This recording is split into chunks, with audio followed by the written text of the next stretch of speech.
How to set parental control on YouTube. Hello everyone. In this video, I will show you how to set parental controls on YouTube. First, open the YouTube app on your mobile device. Then tap on You from the bottom right corner.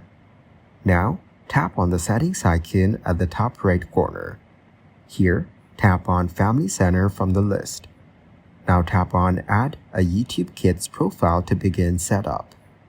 You will see some information about how YouTube Kids works. Tap on More to continue. Then tap on Next when prompted.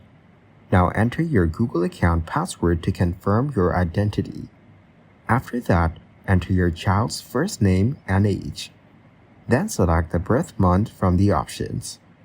Now choose a content setting based on what's appropriate for your child's age. Next, decide if you want to turn search on or off. This controls whether your child can search for videos.